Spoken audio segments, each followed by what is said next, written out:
Hvala lepa. Jaz bom poskušal biti čim bolj kratek, ker je velik del tistega, kar je imel pripravljeno.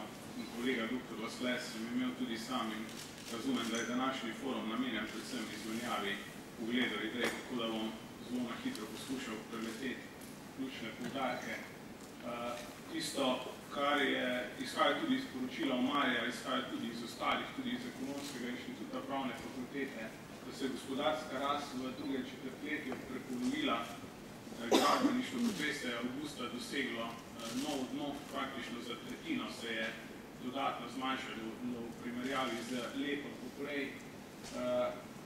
Problem je, da tudi domača potrošnja stagnira in da po zadnjih podatkih se zaustavlja rast v predelovalnih dejavnostih v Evropski uniji, kar je bilo do sedaj glavni generator tiste rasti, kakršna je sploh bila. Skratka, to ohlajevanje tega popraševanja je ena izmed večjih nevarnosti, ki bo sledila verjetno v prihodnjem letu.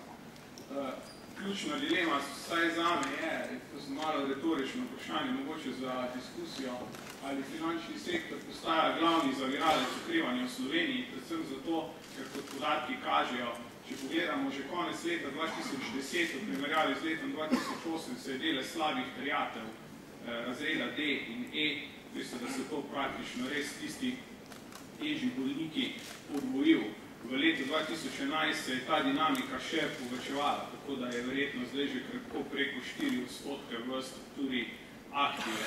Dodaten problem je, da je tudi pokritost posojil bank z vlogami nebančnega sektora pri nas za cirka 20% točk nižja, kot je v Evropski uniji. Če govorimo o okrevanju 2012, jaz sem vzel eno izmed napovedi OECD-a, ki recimo za evroobmočje ena zadnjih napoveduje samo 0,3% rast za Nemčijo, celo tudi pod 1% za prihodnje leto. Nemčija je bila izmed vseh sosednjih trgov tista, ki je vlekla tudi slovensko gospodarstvo, kot sami dobro veste. Tisto, kar postaja pač nerazrešen problem in je že bilo izpostavljeno sta gradbeništvo in finančni sektor, ki je dejansko, vsaj po moje, kakšne moja tezo, ko ste sami povedali, eden ključnih zaviralcev okrevanja v tem trenutku pri nas. Če govorimo o Marjevih napovedih, ta 1,5% rast za 2012, vidimo, da je praktično že, oziroma za 2011 je vprašljiva ravno tako tista 2012. Jaz sem namerno pustil prejšnjo, je bila 2%, so znižali za 0,5% točke. Tudi napovedi Banke Slovenije, Mednarodnega denarnega sklada, še 3 mesece nazaj so bili bistveno višji. Danes so zadeve korigirane močno navzdol. Dolgoročna napoved Omarja je tudi za naslednje obdobje do leta 2016, da ne bo bistveno presegla 2% rast, če ne bo dodatnih ukrepov. Po moje ključna tveganja, s katerimi se sooča naše gospodarstvo, pa tudi svet, je na nek način paradoks ekonomske politike, ker po eni strani bi morala gospodarstva svetovno narediti tisto, kar svetujejo nekateri Nobelovi nagrajenci, kot so Krugman, Stiglitz, ki pravijo, treba bi bilo povečati javno porabo z zadolževanjem in na ta način spodbuditi gospodarstvo, se pravi s tipično keynesijanskimi ukrepi. Vemo pa, da to ni mogoče, ker so države prezadolžene in smo soočeni z dolžninsko krizo in je to tisti ključni paradoks po moje. Ekonomska politika, za tisto ekonomsko politiko, ki bi bila potrebna, ni več manevrskega prostora. In seveda s tem, ko države morajo konsolidirati javne finance, tudi na nek način poplajajo tisto ukrevanje, ki bo sledilo. Tako da malo šalim, malo pa zares pravim, da je to za Nobelovo nagrado, za tistega, ki bo pač razrešil dilemo in pokazal pot, kako iz tega naprej. V Italiji je danes že bilo rečeno, nekje tista psihološka meja 7% je bila danes presežena, kar pomeni, da je Italija danes že dejansko gospodarstvo, ki ni več sposobno servisirati svojega dolga glede na zadnje obrestne mere, ki so postavljene. Ker problem se pojavi v tem smislu, da tisti trenutek, ko imate enkrat obrestno mero že 7,3% na 10-letne obveznice, je jasno, da tudi če bo šlo na 8, na 9, na 10, investitorji več ne bodo kupovali obveznic in je praktično povpraševanje mrtvo. To pa pomeni, da niso sposobni več refinancirati svojega dolga. Že pred letom ni je bila ključna dilema ta, če sta ti gospodarstvi, da eni so rekli too big to fail, but too big to bail. Skratka, preveliki, da bi jih lahko reševali. Jaz mislim, da z obstoječim mehanizmom jih ni mogoče rešiti teh 1000 milijard evrov. Dodaten problem, oziroma, če bi mene nekdo vprašal, kje je rešitev na ravni Evropske unije, mislim, da je nevzdržno, da imamo znotraj istega valutnega območja dve skupini držav.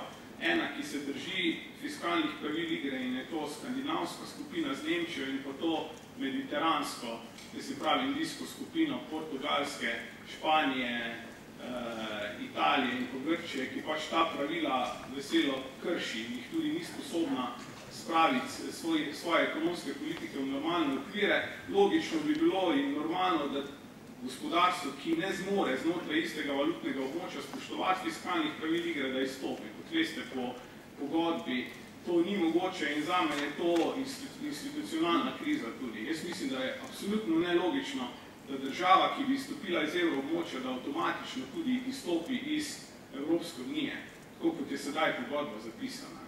To ni logike, ker Evropska unija je veliko več kot samo monetarna unija. In v tem trenutku jaz mislim, da ima Evropska unija zaradi tudi takšne pogodbe, kakršna je institucionalno krizo in je praktično celotno evroobmočje tale z Grčije. Problem, kot ga sam vidim, je, mislim, da posamezne države, ki rešujejo Grčijo danes ali pa jutri, včeraj Portugalsko, pa Italijo, mogoče jutri, ne bodo več uspele prepričati domače javnosti, da se ta evropski reševalni mehanizem povečuje. Zato, ker je težko doma javnosti govoriti, da je treba zategniti pas, hkrati pa namenjati del sredstev za reševanje tistih držav, ki ta pravila igre ne spoštujejo. Tudi po zadnjem predlogu, ki je bil do Grčije zelo radodarno dejstvo, da bi pač jim odpisali 50% dolga, pri čemer privatni investitorji tukaj ne bi praktično nič izgubili, ker gre za nominalni odpis dolga. Se pravi, če je nekdo kupil po 30% nominalni vrednosti grško obveznico in bi odpisal 50% nominalne vrednosti, ima še vedno praktično 66% donosnost. Pravi, zasebni investitorji niso bili tisti, ki tvegajo, še vedno so bile države. In jaz mislim, da to enostavno je politično nevzdržno in da je ključna za razrešitev krize tudi ta razrešitev tega institucionalnega problema znotraj EU. Hkrati imamo še vedno to strukturno neravnotežje na svetovni ravni, ker vemo, da gospodarstvo Kitajske sicer raste z 9%, vendar na račun pocenjenosti domače valute, na račun velikih infrastrukturnih investicij, kjer investirajo praktično polovico ustvarjenega bruto domačega proizvoda in da je to na dolgi rok nemogoče ustvariti in da ZDA, ki ima 14.400 milijard evrov dolga, ima hkrati tudi dvakrat večji proračunski primanjkljaj, kot ga imamo mi, večji trgovinski deficit in da lahko to vzdržujejo samo na račun tega, da je pač dolar še vedno rezervna oziroma prva svetovna valuta. V Sloveniji mislim, da je ključni problem, ki je vse skozi obstajal, je, da imamo v Sloveniji za 2,1 točki tako ali tako više obrestne mere od povprečja evroobmočja. Saj del te razlike je nerazložljiv. Logično je, da smo recimo za odstotno točko ali pa odstotno in pol točko nad Nemčijo. Ostalo je šlo po mojem na račun neučinkovitosti še vedno finančnega sistema. Dodaten problem je seveda, da se je zaradi nižjih bonitet poslabšala, povečal strošek zadolževanja na 10-letne obveznice v Sloveniji. Praktično se je povišala obrestna mera za 1% točko v zadnjih mesecih.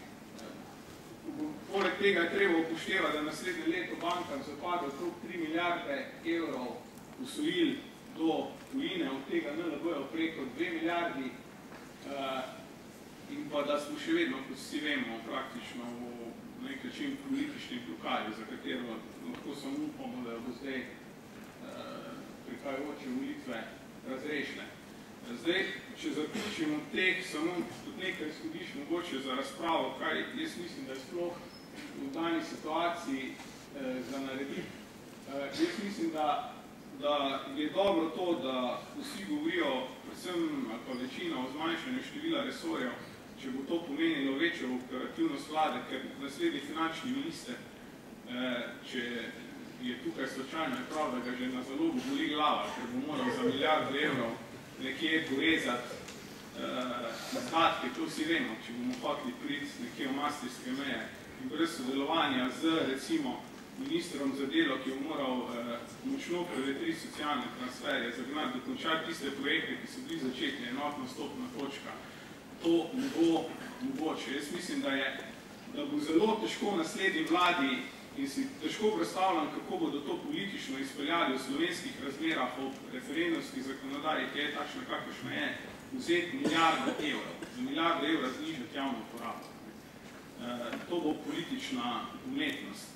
Drug problem, ki ga vidim, pa je, da in mnogi se verjetno strinjamo s tem, da vemo, da pri umestitvi nekaterih investicij, ki so bile začete pripravljene, so nekatera ministrstva enostavno zavirala. In ministrstvo za okolje in prostor hodi in po nogah in po glavi nekaterim drugim ministrstvom, ki imajo pripravljene infrastrukturne projekte. Tako da, jaz mislim, da reorganizacija vlade je nujno, da bo morala vlada delovati po kabinetnem principu, se pravi, da bo pisano več usklajevanja pri ključnih ukrepih, kot ga je bilo zdaj, da se bo moralo odpraviti nekatere nesmiselne ukrepe, dva takšna stajanja obvezni pobod, kar je popolna neumnost. To ni rešitev, jaz sem to vedno trdil in še danes trdimi praksa je pokazala, da to ni rešitev. Rešitev so spremembe, je temeljita reforma pravosodja, nekaj tega se tudi seveda predvideva v ukrepih.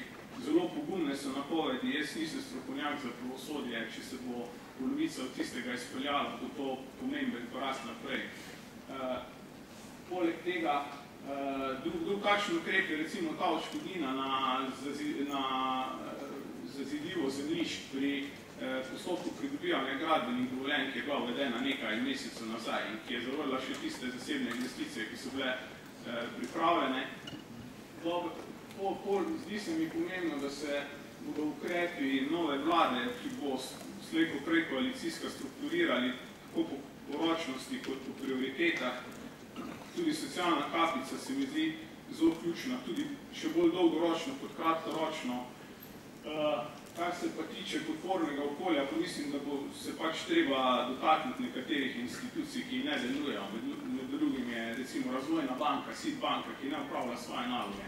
Kakšna kot je danes zasleduje cilj dobička, se zelo radi pohvalijo, da imajo 4 milijone evrov dobička, pa to vemo, da ne more biti cilj Razvojne banke. Cilj Razvojne banke je spodbujanje ključnih infrastrukturnih projektov gospodarstva in pač tja mora naslednja vlada doseči. In pa, ko sem dejal, mogoče vsaj tista investicijska aktivnost, ki je vsaj v neki fazi pripravljena ali pa bi že morala biti pripravljena. To so pa energetski projekti na srednji spodnji Savi, tretja razvojna os, nova železniška infrastruktura, ampak to bo verjetno trajalo vsaj leto dni, da bodo postopki izpeljani. Tako da verjetno lahko bodočo vlado čakajo znoj in veliko dela, tako da pa projekcije so zelo, zelo slabe. In jaz mislim, da day after, dan po volitvah, bo za zmagovalca to dan tudi, ko ga bo bolela glava in ne od šampanjca, ampak od stanja, s katerim se bo soočil.